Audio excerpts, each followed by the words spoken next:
दोस्तों स्वागत है आप सभी का हमारे इस YouTube चैनल हाई टारगेट में। दोस्तों आज हम देखेंगे हिंदी का दूसरा मॉडल पेपर जो आपके मैट्रिक बोर्ड परीक्षा के लिए बहुत ही इम्पोर्टेंट है। और दोस्तों इससे पहले हम विज्ञान का 4 मॉडल पेपर और सामाजिक विज्ञान का 3 मॉडल पेपर अपलोड कर चुके हैं, तो वो अगर नहीं देखे हैं तो जा कर के प्लेलिस्ट में देख लीजिए। क्योंकि दोस्तों अगर आपको पूरे चैप्टर का रिवीजन करना है तो आपको मॉडल पेपर का रिवीजन करना होगा, यानी कि जो मॉडल पेपर है वो पूरे चैप्टर का एक तरह से निचोड़ होता है। तो आप लोग मॉडल पेपर पर ज़्यादा फोकस कीजिए। तो चलिए हम इस वीडियो को शुरू करते हैं। इसमें टोटल 50 क्वेश्चन है, तो आप लोग वीडियो को पूरा ध्यान से देखिए और लास्ट में कमेंट करके बताइए कि 50 प्रश्न में कितने प्रश्न आपको पहले से याद थे। तो चलिए हम लोग पहला क्वेश्चन से स्टार्ट करते हैं। देखिए जो पहला प्रश्न है वो कहता है भारत में बेरोजगारी का मुख्य कारण है। दोस्तों भारत में बेरोजगारी का मुख्य कारण क्या है? तो देखिए जो पहला प्रश्न है उसका उत्तर आपको खुद से देना है, क्योंकि ये बहुत ही आसान सा क्वेश्चन है। देखिए आपको ऑप्शन दिया हुआ है जाति प्रथा, दहेज प्रथा, अशिक्षा और भ्रष्टाचार। तो जल्दी से बताइए कि इसका सही आंसर क्या होगा। तो चलिए उसके बाद हम लोग देखते हैं अगला प्रश्न को। देखिए दूसरा प्रश्न कहता है कि सीता के बेटों ने सीता को कितने रुपये माहवारी खर्च देने का निर्णय लिया। दोस्तों कहता है कि सीता के बेटों ने सीता को कितने रुपये माहवारी खर्च देने का निर्णय लिया। तो दोस्तों इसका जो सही उत्तर होगा वो होगा 50 रुपये, यानी कि ऑप्शन ए इसका बिल्कुल सही है। चलिए उसके बाद देखते हैं अगला प्रश्न। देखिए कहता है द्वंद्व समास है। दोस्तों द्वंद्व समास किसको कहते हैं?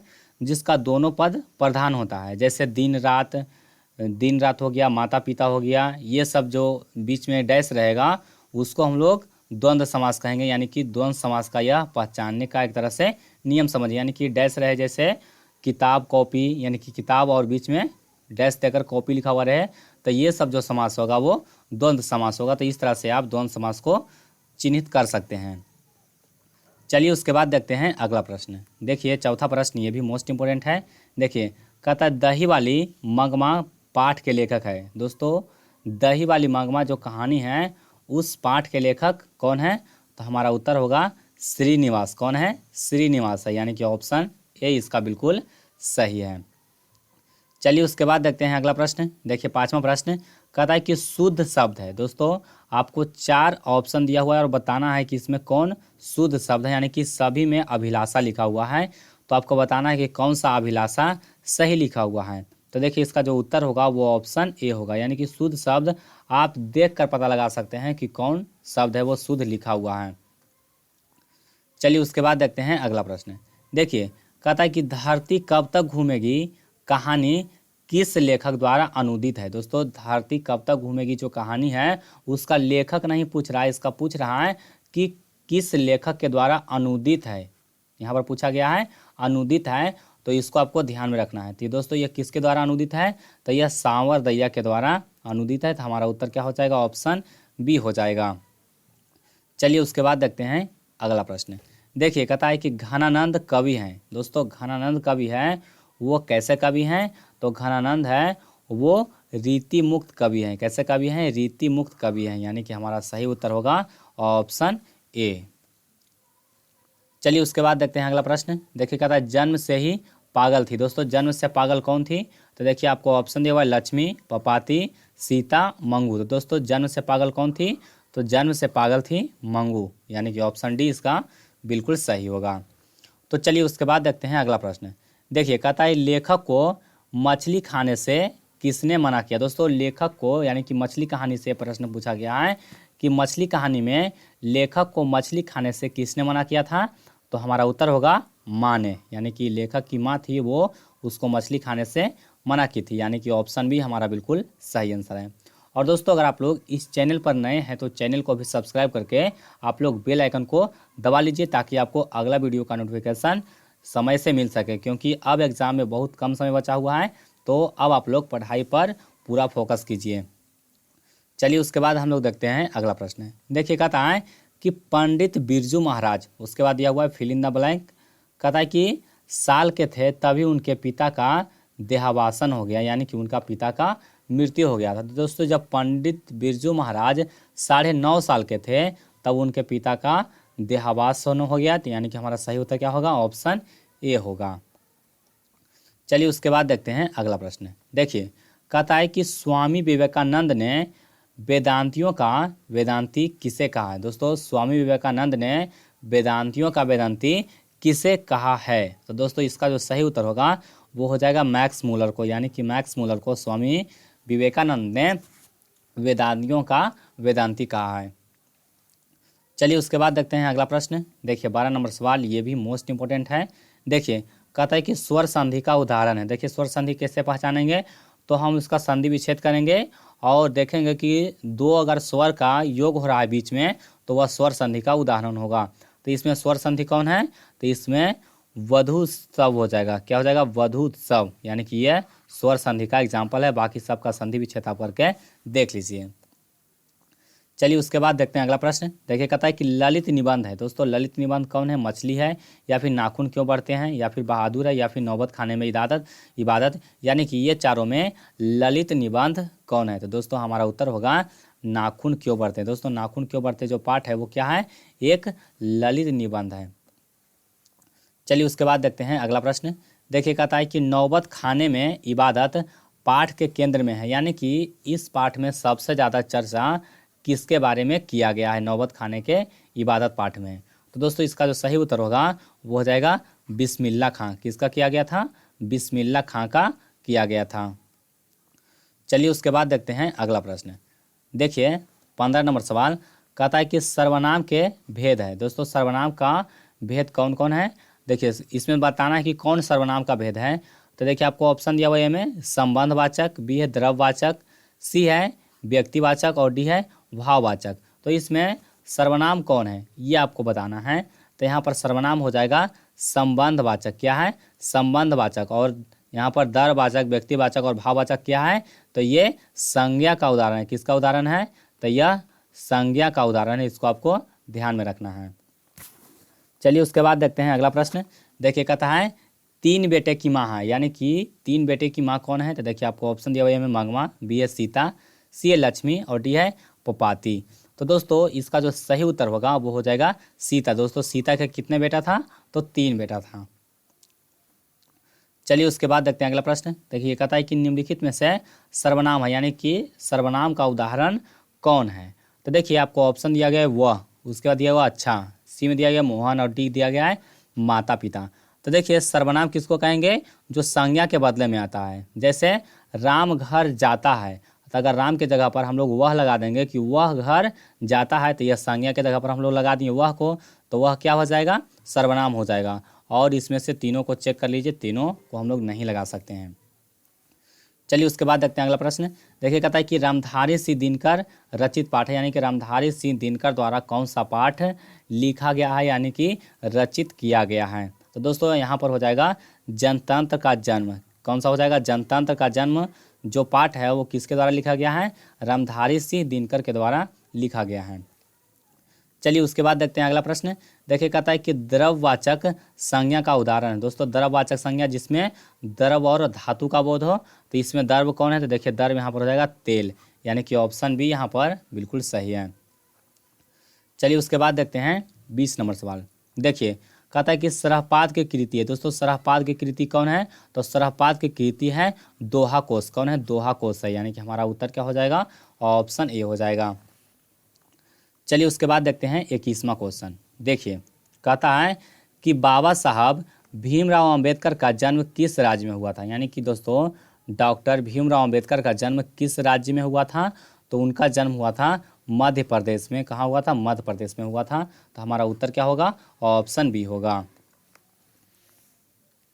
चलिए उसके बाद देखते हैं 22वां सवाल को। देखिए 22वां सवाल कहता है कि कविता नहीं है। अब देखिए बताना है ऑप्शन देकर कौन कविता नहीं है।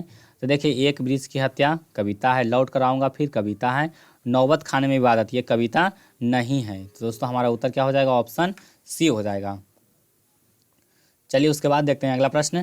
देखिए कहता है रामधारी सिंह दिनकर का जन्म जिले में हुआ था, यानी कि यहाँ पर खाली स्थान की जगह पर क्या भराएगा, तो रामधारी सिंह दिनकर का जन्म बेगूसराय जिले में हुआ था। कहाँ हुआ था, बेगूसराय जिले में हुआ था। और दोस्तों कांवर झील है वो बेगूसराय जिले में ही अवस्थित है, तो इसको भी आप लोग याद कर लीजिए। चलिए उसके बाद आते हैं अगला प्रश्न में। देखिए 24वां प्रश्न कहता है निम्नलिखित में से विशेषण का भेद नहीं है। दोस्तों विशेषण का भेद कौन नहीं है, तो देखिए प्रविशेषण। तो दोस्तों प्रविशेषण है वो विशेषण का भेद नहीं है, बाकी गुणवाचक, परिणामवाचक, संख्यावाचक ये सब क्या है, विशेषण है। तो हमारा उत्तर क्या होगा, ऑप्शन ए होगा। चलिए उसके बाद देखते हैं अगला प्रश्न। देखिए कहता है तार सप्तक का संपादन किया। दोस्तों तार सप्तक का संपादन किसने किया, तो अज्ञेय ने किया। किसने किया, अज्ञेय ने, यानी कि ऑप्शन डी हमारा बिल्कुल सही आंसर है। चलिए उसके बाद देखते हैं अगला प्रश्न को। देखिए कहता है खोखा के दांत किसने तोड़े। दोस्तों खोखा के दांत किसने तोड़े, तो यहाँ पर हो जाएगा मदन ने। चलिए उसके बाद देखते हैं अगला प्रश्न। देखिए 27वां क्वेश्चन, ये भी मोस्ट इंपोर्टेंट है। देखिए कहता है जार शाही उसके बाद खाली स्थान में थी। तो दोस्तों जार शाही कहाँ थी, तो दोस्तों जार शाही सोवियत रूस में थी। यहाँ पर क्या भराएगा, जार शाही सोवियत रूस में थी, यानी कि ऑप्शन ए इसका बिल्कुल सही है। चलिए उसके बाद देखते हैं अगला प्रश्न। देखिए कहता है लक्ष्मी के बड़े पुत्र का नाम था। दोस्तों लक्ष्मी के बड़े पुत्र का नाम क्या था, तो उसका नाम था अच्युत। क्या नाम था, लक्ष्मी के बड़े पुत्र का नाम था अच्युत।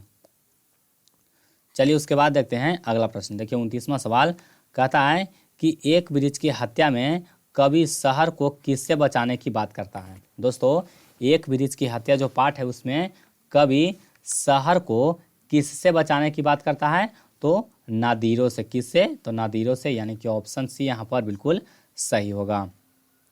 चलिए उसके बाद देखते हैं 30वां प्रश्न को। देखिए 30वां प्रश्न कहता है गांधी जी का दक्षिण अफ्रीका प्रवास कब से कब तक रहा, यानी कि गांधी जी दक्षिण अफ्रीका में कब से कब तक रहे हैं। तो दोस्तों हमारा उत्तर होगा 1893 से 1914 ईस्वी तक। कब से कब तक, तो 1893 से 1914, यानी कि ऑप्शन ए यहाँ पर बिल्कुल सही होगा। चलिए उसके बाद देखते हैं अगला प्रश्न। देखिए कहता है कि जब पंडित बिरजू महाराज को संगीत नाटक अकादमी अवार्ड मिला तब उनकी उम्र थी। तो दोस्तों जब उनको संगीत नाटक अकादमी अवार्ड मिला था तब उनका उम्र था 27 वर्ष, यानी कि 27 वर्ष था। चलिए उसके बाद देखते हैं अगला प्रश्न। देखिए कहता है कवि ने माली मालिन किसे कहा है। दोस्तों कवि ने माली मालिन किससे कहा है, तो माली मालिन कहा है राधा और कृष्ण को। चलिए उसके बाद देखते हैं अगला प्रश्न। देखिए मंगू के अलावा उसकी माँ की कितने संतानें थी। दोस्तों यानी कि जो मंगू की माँ थी उसको मंगू के छोड़कर और कितने संतान थी, यही आपको बताना है। तो यहाँ पर हमारा उत्तर हो जाएगा 3 संतान उसकी और थी। चलिए उसके बाद देखिए कहता है कि अज्ञेय का जन्म कब हुआ। दोस्तों अज्ञेय का जन्म कब हुआ था, तो 1911 ईस्वी में हुआ था, यानी कि हमारा सही उत्तर क्या हो जाएगा, ऑप्शन बी हो जाएगा। चलिए उसके बाद देखते हैं अगला प्रश्न। देखिए कहता है कि दिनकर की किस कृति के लिए ज्ञानपीठ पुरस्कार मिला। दोस्तों दिनकर को, यानी कि रामधारी सिंह दिनकर को किस कृति के लिए ज्ञानपीठ पुरस्कार मिला था। तो दोस्तों इसका सही उत्तर होगा उर्वशी के लिए, यानी कि किसके लिए मिला था, उर्वशी के लिए मिला था। चलिए उसके बाद देखते हैं 36वां सवाल। देखिए कहता है कि नौबत खाने में इबादत साहित्य की कौन सी विद्या है, यानी कि जो नौबत खाने में इबादत जो पाठ है वो क्या है, तो यह एक व्यक्ति चित्र है। क्या है, यह एक व्यक्ति चित्र है। चलिए उसके बाद देखते हैं अगला प्रश्न। देखिए कहता है कि पंडित बिरजू महाराज लखनऊ घराने की किस पीढ़ी के कलाकार हैं। दोस्तों पंडित बिरजू महाराज लखनऊ घराने के किस पीढ़ी के कलाकार हैं, तो हमारा उत्तर होगा 7वीं पीढ़ी के। किस पीढ़ी के, तो 7वीं पीढ़ी के कलाकार हैं, यानी कि ऑप्शन बी इसका बिल्कुल सही है। चलिए उसके बाद देखते हैं नेक्स्ट प्रश्न। देखिए कहता है कि उत्तर भारत से नागरी लिपि के लेख कब से मिलने लगते हैं। तो दोस्तों यहाँ पर हो जाएगा 8वीं सदी से उत्तर भारत में नागरी लिपि के लेख मिलने लगते हैं। चलिए उसके बाद देखिए अगला प्रश्न। देखिए 39 नंबर सवाल।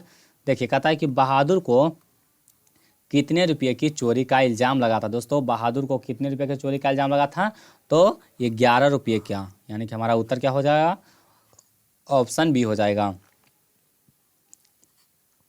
चलिए उसके बाद देखते हैं 40 नंबर सवाल। देखिए कहता है कि भारत माता कविता में भारत का कैसा चित्र प्रस्तुत किया गया है। दोस्तों भारत माता कविता में भारत का कैसा चित्र प्रस्तुत किया गया है, तो हमारा उत्तर होगा यथा तथ्य। कैसा चित्र, तो यथा तथ्य हो जाएगा, यानी कि ऑप्शन सी यहाँ पर बिल्कुल सही होगा। चलिए उसके बाद देखते हैं 41 नंबर सवाल। देखिए कहता है कि जातीय अस्मिता की दृष्टि से इतिहास का प्रवाह कैसा है। दोस्तों जातीय अस्मिता की दृष्टि से इतिहास का प्रवाह कैसा है, तो विच्छिन्न और अविच्छिन्न दोनों होगा, यानी कि ऑप्शन सी यहाँ पर बिल्कुल सही होगा। चलिए उसके बाद देखते हैं 42 नंबर सवाल। देखिए कहता है कि लौट कर आऊँगा फिर कविता किस कवि द्वारा भावांतरित की गई है। तो दोस्तों यह किसके द्वारा भावांतरित की गई है, तो जीवनानंद दास के द्वारा, यानी कि ऑप्शन ए इसका बिल्कुल सही है। चलिए उसके बाद देखते हैं 43 नंबर सवाल। देखिए कहता है कि मेरे बिना तुम प्रभु किस भाषा से अनुवादित है। दोस्तों किस भाषा से अनुवादित है, तो मेरे बिना तुम प्रभु है वो जर्मन भाषा में लिखा गया है और इससे यह हिंदी में अनुवादित किया गया है।